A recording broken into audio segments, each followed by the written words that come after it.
Сайн байцгаана уу? Эцсийн найдвар ээлжид нэвтрүүлэгтээ тавтай морилно. Эцсийн найдвараа хүлээсэн хэн нэгэнд итгэл найдвар болсон хүнлэг сонголт бол хамгийн үн цэнтэй, хүнийг хайрлах сэтгэлийн хамгийн дээд илэрхийлэл юм. Хүний амь аврах хүсэл хүн бүхэнд байдаг. Гэвч тэр хүсэл биелэхэд юу саадуулдаг, бид юуг өөрчлөх ёстой талаар өнөөдөр бид ярилцах болно. Ингээд ариун үлсийн эзэн улсын 1-р төв эмнэлгийн эрхтэн шилжүүлэн суулгах төвийн судасны мэс заслын эмч Батсайхантай хийсэн ярилцлага та бүхэнд хүргэе. Сайн байна уу та? Монголд эрхтэн шилжүүлэн суулгах мэс засал ямар төвшөнд явж байгаа талаарх мэдээллээр ярилцлага эхлүүлцгээе.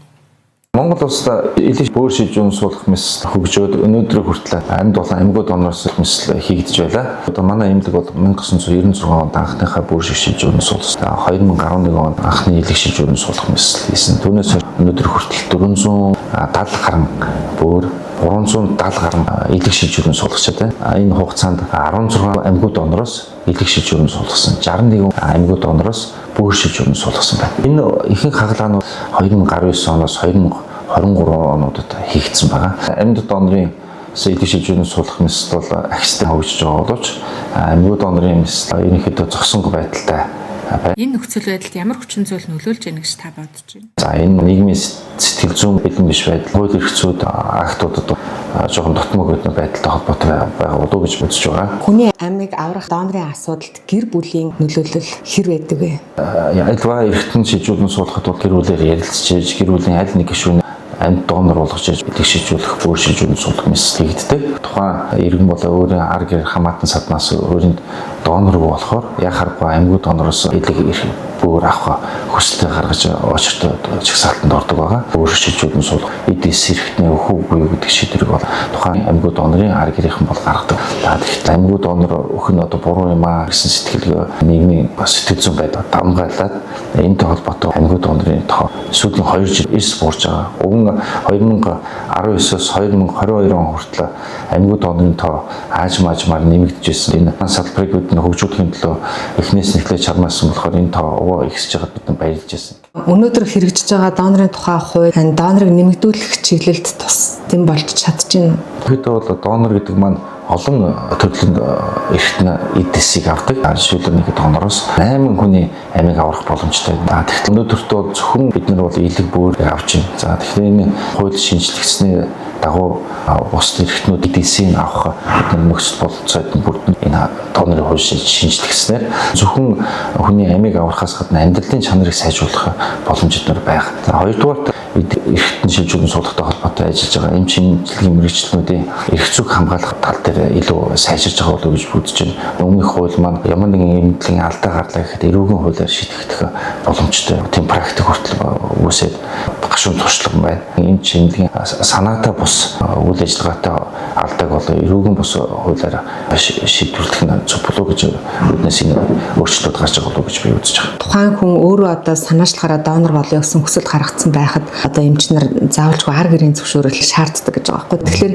энэ ард нь үүсэх янз бүрийн нөгөө үр дагавар асуудлаас зайлсхийх байдлаар яг тэр хуулийн зохицуулалт нь бол эмч нарын хуулийн зохицуулалтаар олон улсад бол хүний бие зохицсон тухайн улс орны нийгмийн одоо өмч гэдэг хүтнээс сургууль цэцэрлэгт оруулж цааш төлөвшсөний дараа хүний бие зохицсон тухайн улсынх нь өмч тэрнээс өмнөх хугацаанд бол тухайн гэр бүлийн өмч гэж үздэг байгаа. Тэр үүднээс одоо ямар нэгэн амьгууд он тархины өхөл зүрх зогслоо гэхэд тухайн хүний ар гэрийн зөвшөөрлөгөөр эрхтнийг авах хандлага олон улс хуулиараа зөвшөөрөгдсөн байдаг. Манайд бол эхлээд эмнэлгийн магадлалаар эмчнэрийн багаар тухайн хүний тархины өхөл босноо зүрх зогсноо гэдэг нотлон батлан тэгээд баг бүрдэн тэрийг дахиж батлан тэгсний дараагаар сонголтоо хийдэг. За сонголтоо хийсний дараагаар тухайн ар гэртэйгээ уулздаг зөвшөөрөх үү зөвшөөрөхгүй гэдэг. Тэгэхдээ ар гэрийнхэн ихэнх тохиолдолд нөгөө тухайн нийгмийнхаа байдал урсгалаараа шийдвэр гаргадаг. Зарим зүүн тохиолдолд тухайн иргэн амьд ах уйда донор болохыг зөвшөөрөөд донорын карт эзэмшсэн байсан ч гэсэн ар гэрийнхэн бас зөвшөөрөхгүй байх тохиолдол гарч ирж байна. Энэ бас нөгөө тухайн иргэний амьд ах уй цагта шийдвэр гаргасан шийдвэрийг эрхийн зөрчиж өгнө гэсэн бас хандлага гарч байгаа байхгүй. Тэгэхээр бас энэ нийгмийн сэтгэл зүйтэй маш их холбоотой. Магадгүй энэ бас шашин шүтлэг тий. Шашин шүтлэгч нөлөө. Гэхдээ ерөнхийдөө шашны талаас өглөгийн дээд өглөг бол хүнд амь амийн аврах, амийн насын нууцсах гэдэг бол хүний том буян шүү дээ. Тэгтэл манад нөгөө тэрийг жоохон буруу ойлгоход ард иргэд маань хүлээж авахдаа шашны төлөв бол тэрийг зөвшөөрдөг мөртлөө ард иргэд нь буруугаар ойлголттой явдаг юм шиг санагддаг шүү. Амьд донор гэр бүлийн биш байгаа тохиолдолд эмчнэр зөвшөөрдөггүй гэдэг. Монгол улсын хуулинд бол амьд донороос аливаа эрхтэн шилжүүлэн суулгах заавал арга гэрийнхэн төрөл садангууд нь л өөр ямар нэгэн сайн санааны үүднээс хүмүүсүүд ямар нэгэн танихгүй хүнд эрхтэн шилжүүлэн суулгах боломж байхгүй. Гэр бүлийн цусан төрлийн холбоо хамааралтай биш ч гэсэн тэр хүн өөрөө би ингээд энэ хүн туслая энэ төргээд яг хүлээж авах боломж байхгүй юу? Тий. Гадаадын хөгжилтэй оронд бол сайн санааны үүдээс хин танихгүй хүндээ бол элэг бүр эрхтний хандвалдаг тохиолдол байдаг. Тэгтэл манайд миний бодлоор эдийн засгийн нийгмийн хөгжилтэй холбоотойгоор магадгүй цаана эрхтний 8 явагдах эрсдлүүд байхыг үгүйсэхгүй. Тийм үднээс энэ шинжлэгдсэн хуулинд бол бүр холын хүмүүсийг оруулаад байгаа гэж бодож байна. Тэрнээс ойр дотны улсууд бол ямар ер нь аливаа эрхтнийг бол ямар нэгэн өглөг авлаггүйгээр сайн санааны үүднээс хандвалах хэрэгтэй гэдэг зарчим байна. Өөрөөр сайн тухайн хүнтэйгээ сайн сайхан нөлөөлөл явж гин гэсэн үг шүү дээ. Тэр опт-ин гэдэг нөгөө өөрөө сайн дураараа бүртгүүлсний үндсэн дээр тэр донорын карт гэдэг юм тэндээс авах уу? Тэгээ донорын картыг Монгол Улсын эрүүл мэндийн хөгжлийн төвийн эдис эрхтэн зохицуулах хороо гэж байгаа. Тэднээс бүртгүүлж карт авах. Тэр болохоор сайн дурын. Тэр бол дандаа сайн дурын үднээс ямар нэг юм асуудал үүсгэнэ бид өөрийнхөө эрхтний эрхийг зөвшөөрж гинэ гэсэн карт авч гэсэн. Сүүлийн үед тархины өвөлтэй донор болох ийм үйл ажиллагаа хэр их явагдаж байна. Бас донорын олдоц хүмүүсийн амь аврах боломж хэр. Ер нь нийгмийн сэтгэл зүйд нэг тийм цочрлолтой үйл ажиллагаа болсноос асуудалтай асуудалтай холбоотой энэхүү асуудал бүр баг сонс. 2025 оноос өнөөдрийн хүртэл манай төв 2 донороос 1 донорын 2 бүр нэг элэг шилжүүлэн суулгасан. Энэ өөрөөр энэ шинжлэх ухааны аймагуд донороос элэг эрхтэн шилжүүлэн суулгах эсвэл ерөнхийдөө зогсонго байдал орчлоо гэж үзэж байна. Одоо ингээм монголчууд донорын тухай юуг одоо хамгийн буруугаар ойлгоод байна. Арга гэрийнхэн тархин өгчсөн байлаа гэхэд тухайн иргэнийг сэрээд ирэх болов гэсэн хүлээлттэй байдаг. Сэрээд ирэх хүлээлтээсээ болоод нөгөө цаг хугацаа их алддаг. Тэгээ цаг хугацаа өнгөрөө зөвшөөрсөн ч гэсэн тухайн эрхтнүүд нь ашиглагдах реципиентүүд өөрөө эрхтэн хүлээж авч байгаа улсууд үйл ажиллагаа алдагдах хэмжлэн эрсдлүүдийг бас дагуулж авчдаг байна. Ерөнхийдөө хүлээлтээс их холбоотой. Тэгэхээр тодорхой хугацаанд л тийм тодорхой хугацаа хэрэгтэй. Энэ тодорхой хугацаанд цаг алдалгүй бас тухайн эрхтнийг авах хэрэгтэй байдаг. Тэгэхээр арга гэрийнхэн бас тэрэн дээр цаг хугацаа их алдах, цаг хугацаа барих юм гардаг л да. Донорыг нэмэгдүүлэх үүднээс яг эмч хүний зүгээс ямар хичээл зүтгэл гаргаж байна вэ? Эсвэл гаргахыг хүсдэг вэ? Эрхтэн шилжүүлж байгаа бид нэр нислэгийн эмчнэр бол тэр донорын арга гэрийнхэнтэй уулзах эрх зүйн үндэс байдаг. Зөвхөн 2 дахь 3 дахь этгээд өөрөөр хөгжлийн төвийн ажилчтай тийм эсвэл нөгөө тухайн тархины өвхлийг тодорхойлсон тасгийн эмчнэр бол тэрнтэй уулздаг.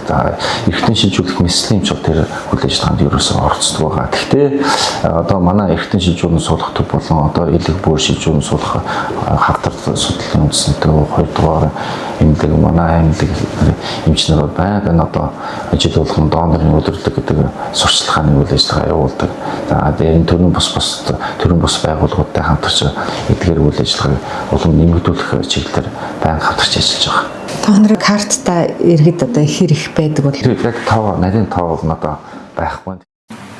Донор эрхтэн хүлээж байгаа чагсаалтад гэрчний хүн байгаа бол зөвхөн манай эмнэлгийн элэг шилжүүлэн суулгах аймагуд донор хүлээлтийн чагсаалтанд бол нэг 100 гаруй за бүр шилжүүлэн суулгах чагсаалтан дээр бараг 400-500 гаруй хүмүүс байна. Амьд донортой улсууднууд дороо шинжилгээг донороо олж ирээд шинжилгээг бүрдүүлээд тэгээд хаалганд орж байгаа. Гэхдээ тэр доноруудад зөвхөн цусан төрлийн хамаатан. Тийм цусан төрлийн хамаатны амьд доноруудад зөвхөн цусан төрлийн хамаатнуудаас л авч байгаа.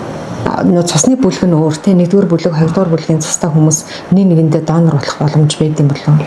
Байна. Одоо манад эрхтэн шилжүүлэн суулгах төв 15 бүлэг ондоо донороос элэг шилжүүлэн суулгах мэтлээ 30-аад бүлэг ондоо донороос бүр шилжүүлэн суулгах мэтлээ хийгээд байна. Бүлэг ондоо донороос элэг бүр шилжүүлэн суулгах мэтлэл бас нарийн технологиг шаарддаг. Өөрөөр бүлгийн тохироо гэдэг эмчилгээ хийгдэг. Тэр нь болохоор бас нэг зардал мөнгө нэлээд өндөр өртөгтэй. Арга гэрт бас санхүүгийн бас нэг хүндрэлтэй тийм боловч яхааргүй доноргүй эмчлүүлэгчдүүд тэрийг сонгож хийхээс өөр аргагүй болдог. Хэрвээ амьгуу донор гаддаг байсан бол заавал бүлэг ондоо донороос элийг бүр шилжүүлэн суулгах шаардлага байхгүй. Гэтэл яхааргүй өндөр өртөө эдийн засгийн зардалтайгаа ар гэртээ эдийн засгийн дарамттайгаа сонголт хийхээс өөр аргагүй болдог. Дооны хаалганд орж байгаа энэ хүмүүсийн яг ар гэрийн санхүүгийн байдал нь хэр боломжийн байдаг вэ? Мэдээж энэ донор хэлгээд тодорхой хэмжээний зардал мөнгө, хаалганы зардал мөнгө энэ төрөл гарах байх. Амьдч байсан, амьгууд онороч байсан элэг бүр эргэтэн шилжүүлэн суулгахад бол эрүүл мэндийн даатгалаа төлдөг бол эрүүл мэндийн даатгалын сангаас санхүүжүүлдэг. Бүлэг онд эргэтэн шилжүүлэн суулгаж байгаа тохиолдолд тухайн бүхэлдийг тохируулах хэмжлэг нь бол эрүүл мэндийн даатгалын системд хамрагддаг. Тэгэхээр яхааргүй иргэдэд тэрийг өөрийнхөө карманаас гаргаж бүлэг тохируулах хэмжлэгээ хийгээд элэг бүрөө шилжүүлэн суулгадаг. Тухайн хийж байгаа мэс заслын хэмжлэгээ, мэслийн дараах хэмжлэгнүүд нь болохоор эрүүл мэндийн даатгалаараа санхүүжүүлдэг байна. Нэгдүгээр эмнэлгийн эмчнэр маань шилдэг эмээс засалчод гэдэг ингээд сонссон. Тэгэхээр манайд хүн болгон гадагшаа яваад халбуугаар эндээ донор шилжүүлэхийн хаалгандаа орох бас боломжтой гэж харж байгаа. Энэ талаар та юу гэж болж байна? Өөрсдийнхөө багийн талаар. Ер нь манай эмнэлэг элэг бөөр шилжүүлэн суулгах мэслүүд бүрэн нутагшилсан гэж би үздэг. Анхандаа бол бид нэр судасны буруу байштай, цусны замын буруу байштай, эсвэл анатомийн хүндрэлтэй, эсвэл бүлэг ондоо донороос гэх мэтлэн зүйл тохиолдолд бид нэр гадагшаа илгээдэг гэсэн. Одоо бол бид нэр гадаад хийгдэж байгаа ямар ч мэс заслын техник, ямар нэгэн хүндрэлтэй ч байсан ажим хөгцөөр бүрэн мэслийг нутагшуулсан гэж үзэж байна. За өнөөдөр бол бүх төрлийн гадаад хийдэг элэг бөөр шилжүүлэн суулгах мэслүүдийг өөрсдөө эмнэлэгтээ хийж байна. Гадаад эмчлүүлж байгаа улсууд гадаад донор байгаа юм уу? Эцэмсээ донор дагуулж гадаад эмчлүүлэхээр зорж байгаа эмчлүүлэгчдүүд бүгд тухайн улстай өөрийнхөө амьд донорыг авч очно. Тэнцээ бас мөн адилхан олон улсын эртэн шилжүүлэн суулгах тухай Стамбулын декларацийн дагуу заавал өөрийнхөө төрөл төрөстөөсөө донор авч очдог байна. Тиймээс тэнцээ донор худалдан авах гэдэг тийм ойлголт бол дэлхийн хаач одоо байхгүй болсон. За баярлалаа. Take it from me if you're trying to survive. Take it from me. Truth comes out in the light. The heaviness I'm feeling that's stealing my joy now could all have been avoided if I'd been a better soul. Don't do like I've done, 'cause it ain't fair.